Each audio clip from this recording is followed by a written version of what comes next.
This is not just UP. Since grade school, I dreamt of joining UP, but my mom sent me somewhere else. She said I wasn't old enough, always being 2 years younger than my batch. So fast forward to 2017, at 42, that old, finally I got in. Supposedly for physics, but since wala mga takers during that time, I landed in my second choice, and that is guidance and counseling. And yes, as my daughters observed, the UP system, the UP experience turned on the mushy side of me. I had 10 fresh classmates, almost all from UP, and I am the second oldest. And what happened in the next 4 years? We cried in Ma'am Lina Loba's Magic Circle, also known as the Hugot Zone. We caffeinated and chismissed our way out. Ma'am Juvi's share tea and foodie sessions. We felt seen in Ma'am Monique's inclusive and wellness lens and tested our critical thinking powers with Sir Diaz's no PowerPoint, no report, drop the subject class. As for Sir Piloso Potarso, let's just say the isms are now tattooed in our subconscious. We learned reflection and culture, a lot of it, no, from Ma'am Eileen. Then there was the calm and soothing Ma'am Carla, who introduced us to the realities on the field. Sir Don and Sir Norman for all the much needed paperworks, while Sir Pete took us to CPU to psycho-neuro personality test ourselves and analyze the results of one another with consent, of course. And who could forget the law of attraction, Tabanera 2017, our inside joke.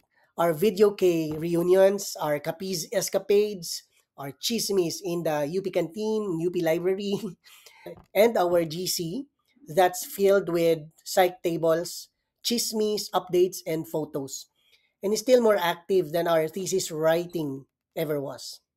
I believe that all the other batches also have similar gigs and platforms and reunions that continue to bind them, albeit occasionally or digitally.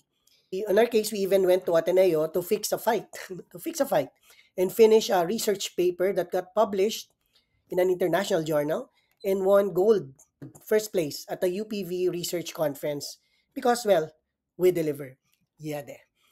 Seven of us took the board exam in Manila. Now imagine one Airbnb B complex, six women and me. Isa lang ako nga lalaki. I left untouched and we passed.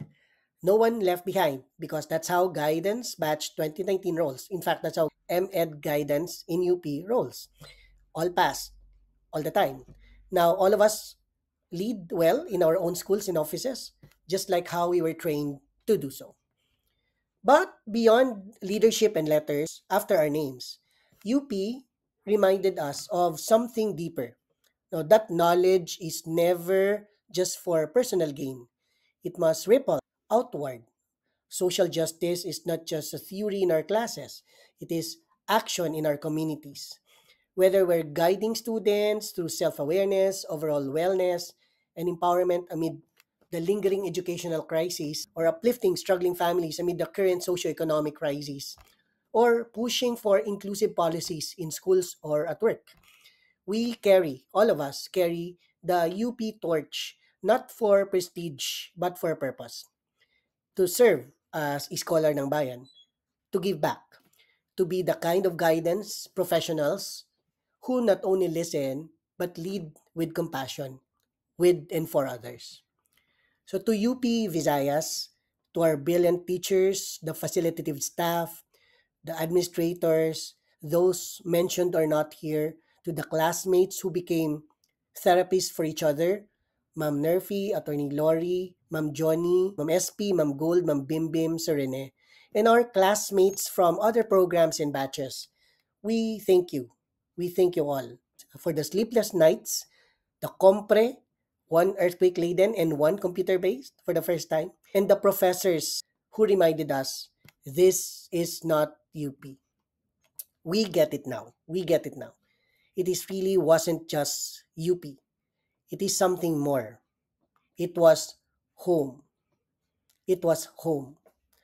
So padayon mga kabatch, Padayon mga marunong guro ng bayan, stay driven yet grounded. Welcome home.